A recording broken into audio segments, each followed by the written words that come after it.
2022년 2월 3일 선목교회 큐티 방송입니다. 기도로 나아갑니다. 고마우신 하나님, 오늘도 말씀 앞에 서게 하시니 감사합니다. 말씀을 묵상하는 가운데 예수님이 누구신지에 대한 자각이 일어나게 하시고, 더불어 우리가 예수님의 사람으로 어떤 정체성을 가질 것인가를 깨닫게 도와주시옵소서. 오늘도 함께 하시기를 바라오며 예수님의 이름으로 기도합니다. 아멘. 오늘 말씀은 마가복음 1장 21절부터 34절입니다.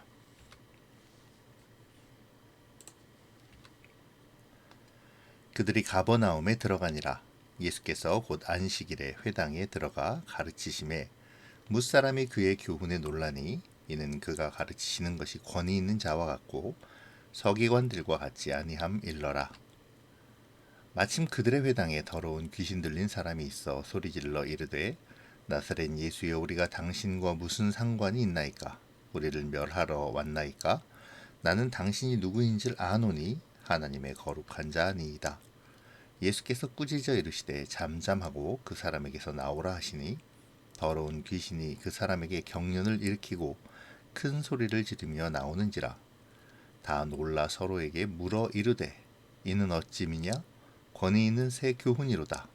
더러운 귀신들에게 명한즉 순종하는도다 하더라. 예수의 소문이 곧 온 갈릴리 사방에 퍼지더라. 회당에서 나와 곧 야고보와 요한과 함께 시몬과 안드레의 집에 들어가시니 시몬의 장모가 열병으로 누워 있는지라. 사람들이 곧 그 여자에 대하여 예수께 여짜온데 나아가사 그 손을 잡아 일으키시니 열병이 떠나고 여자가 그들에게 수종드니라. 저물어 해질 때에 모든 병자와 귀신 들린 자를 예수께 데려오니 온 동네가 그 문 앞에 모였더라.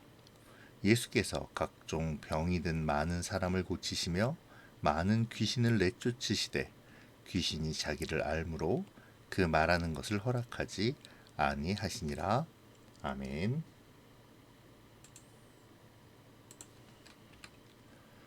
오늘 본문은 예수님을 가르치는 자, 곧 선생으로 묘사하며 시작합니다. 바로 앞에서 제자들을 부르신 예수님의 모습이 선생으로 묘사되는 것은 단순히 그가 회당에서 가르치셨기 때문만은 아니죠. 예수님으로부터 부르심을 받은 제자들은 이제 예수님과 함께 다니며 가르침을 받게 될 것입니다. 그런데요, 마가는 여기서 선생으로서 예수님에 대하여 단순히 많은 선생들 중 하나로 말하지 않죠. 22절의 묘사는 예수님이 그곳에 있는 일반적인 랍비나 서기관들과는 다른 하나님의 권위를 가진 특별한 선생임을 말해줍니다. 그의 가르침은 무언가 특별한 권위가 있는 새로운 가르침이었죠.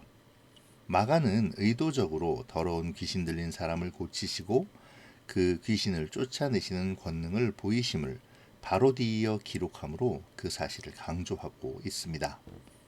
이러한 강조는 결국 마가가 제자들을 부르신 예수님이 누구신지, 어떤 일을 이루실 것인지, 그리고 그에게 부름을 받은 제자들이 어떤 역할을 하게 될 것인지를 암시하고 있다는 것을 보여주는 것이기도 하죠. 특별히 귀신을 쫓아내심에 대한 기록은 예수님에 관한 마가의 기술에 있어서 아주 두드러진 일면입니다. 마가복음에는 4개의 귀신을 쫓아내는 이야기들이 있습니다. 이들 중 2개는 예수와 귀신 사이의 대화를 포함하고 있죠. 그리고 그 대화들은 예수님의 신분에 대한 귀신들의 놀라운 지식을 드러내고 있습니다. 오늘 본문 24절에서 나는 당신이 누구인지를 아노니 하나님의 거룩한 자니이다 라는 귀신의 진술은 1장 1절에서의 표제와 1장 11절에 하나님 자신의 선포에 의해 확증된 예수의 신분, 곧 하나님의 아들이심이 이제 귀신에 의해서까지도 인정되고 있음을 보여주고 있는 것이죠. 마가복음에서 오늘 본문의 귀신을 쫓아내는 기적은 이미 어제 예수님께서 광야에서 사탄과 대적하셨던 사탄에 대한 예수님의 전쟁을 구체적으로 기술해주는 첫 번째 기적이라고 할 수 있습니다. 예수님의 귀신을 쫓아내신 기적이 갖는 의미는 사탄의 속박, 즉 사탄에 대한 예수의 메시아적 승리를 의미하는 것이죠. 귀신이 쫓겨감을 본 무리들은 다 놀랐습니다. 그리고 서로에게 이는 어찌미뇨 권세 있는 새 교훈이로다 더러운 귀신들을 명한즉 순종하는도다 라고 말하죠. 마가복음의 이야기의 흐름에서 계속 제기되어 나갈 예수님이 누구신가 라는 질문이 이미 그 첫 번째 이야기에서 무리들에 의해 공개적이고도 심각하게 제기되고 있는 것입니다. 이러한 질문의 제기와 더불어 예수님의 명성은 갈릴리 전역에 널리 퍼져나가게 되죠. 하지만 이러한 대중적인 열광은 진정한 예수님에 대한 이해에 의한 것이라기보다는 피상적인 그러한 겉핥기에 불과했습니다.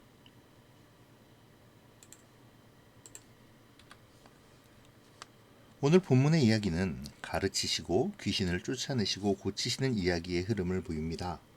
그리고 내일 묵상에서는 복음을 전파하시는 하루의 이야기가 완성되어짐을 볼 수가 있죠. 그런 흐름을 따라 마가는 이제 예수님의 치유 사역에 대하여 기술합니다.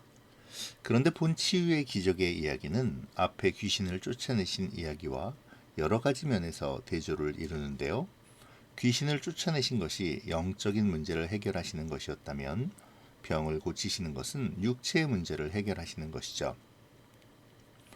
또한 앞의 상황은 공개적인 상황을 다루는 데 비하여 이제 기술되고자 하는 병 고침의 상황은 집안에서의 상황을 다루고 있습니다.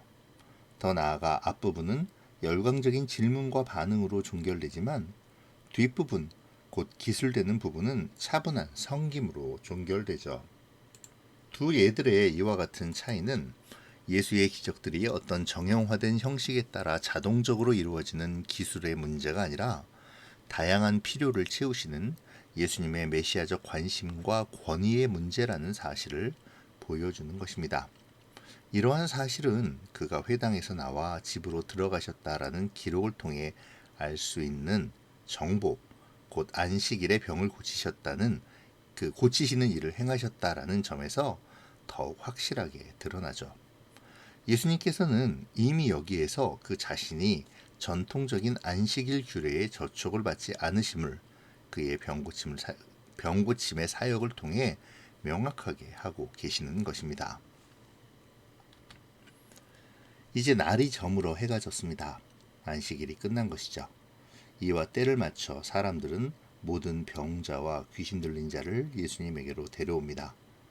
그리고 예수님은 각종 병이 든 많은 사람들을 고치시고 또 많은 귀신들을 쫓으시죠.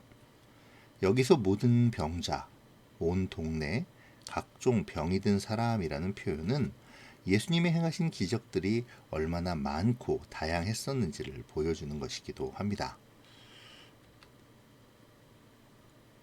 예수님은 귀신들이 자신을 알기에 그 말하는 것을 허락하지 않으시므로 자신이 누구신지를 드러내 보이지 않으려 하시죠. 예수님의 명성은 널리 퍼져나가지만 정작 주님은 자신을 아직 계시하지 않으십니다. 이는 예수님께서 자신이 사악한 존재에 의하여 그 신분이 밝혀지기 전에 먼저 말씀과 행동으로 자신이 어떤 모습의 메시아인가를 당시 사람들이 갖고 있던 메시아 개념과는 전혀 다른 성격의 메시아이심을 보여주고자 했기 때문입니다. 무엇보다 아직 당신의 존재를 공개하실 때가 이르지 않았기 때문이기도 하죠. 오늘 본문은 예수님이 누구신지를 보다 확실하게 보여주고 있습니다. 회당에서 일반적 선생님들과는 다른 권위로 말씀을 가르치시고 귀신을 쫓아내는 권세를 가지고 있으시며 베드로의 장물을 치유하시고 또 많은 사람들의 각종 병을 고쳐주시는 메시아이자 하나님의 아들로서의 모습을 드러내고 있죠. 예수님께서 직접 말씀하시지는 않았지만 오히려 귀신들의 입을 막으시어 자신의 신분을 밝히지 못하게도 하셨지만 예수님의 가르치시고 쫓아내시고 병을 고치시는 이 사역은 이미 예수님이 하나님의 아들이시며 하나님이 보내신 메시아이심을 확실하게 증거하는 증거가 되죠. 그럼에도 당시의 사람들은 예수님이 누구신가를 알지 못합니다. 그저 자신들의 필요를 채워줄 능력자라고만 생각하죠. 그렇게 명성이 높아져만 갑니다. 아마도 이들은 끝끝내 예수님이 누구시며 어떤 일을 하실지를 알지 못할 것입니다. 만약 그들이 예수님이 그리스도시요 살아계신 하나님의 아들임을 알았다면 그들은 그들이 원하는 강력한 통치 국가로서의 이스라엘을 그리고 힘과 권세를 가진 백성들을 만들어 달라고 강요했을 것입니다. 실제로 예수님의 기적을 보고 가르침을 들으려 몰려들은 사람들의 대부분은 그런 모습을 보이기도 했죠. 그때마다 예수님은 무리를 피해 한적한 곳으로 가셔서 하나님께 기도를 드렸었습니다. 사랑하는 성도 여러분, 오늘 본문의 묵상을 통해 예수님이 누구신지를 다시 생각해 보아야 합니다. 이미 이론적으로는 충분히 알고 있지만 우리의 삶 속에서 실천적 의미로서 예수님이 누구신지에 대한 성찰이 있어야 하죠. 오늘 예수님께서 귀신들에게 자신의 신분을 밝히지 못하게 한 이유에 대하여 묵상해 보면 좋겠네요. 우리는 예수님을 어떻게 생각하고 있습니까? 우리 역시 예수님을 그저 헌금을 받고 초자연적인 능력으로 내가 원하는 것을 이루어주는 신쯤으로 생각하고 있지는 않습니까? 예수님은 자신이 내가 메시아다라고 외치기보다는 그저 묵묵히 자신의 길을 걸어가고 모범을 보여주심으로 메시아의 길을 걸어가셨습니다. 그리고 그 길만이 복음의 길이라고 제자들에게 가르쳐 주셨죠. 어쩌면 예수님의 그 가르침은 오늘을 살아가는 우리에게도 동일하게 전해지는지도 모르겠습니다. 어제도 묵상했지만 우리는 하나님의 가르침과 사역이 특히 메시아의 모습과 사역이 굉장히 거대하고 능력이 있으며 화려한 모습이라고 착각할 때가 있습니다. 그래서 교회 내에서 자신의 역할에 대하여 늘 불만을 갖게 되죠. 하지만 하나님의 가르침과 사역은 그런 모습을 보여주지 않습니다. 언제나 겸손하고 낮은 자세로 삶 속에서의 지루한 실천으로 가르침이 이루어지고 사역 또한 훌륭하게 완성되어짐을 보여주죠.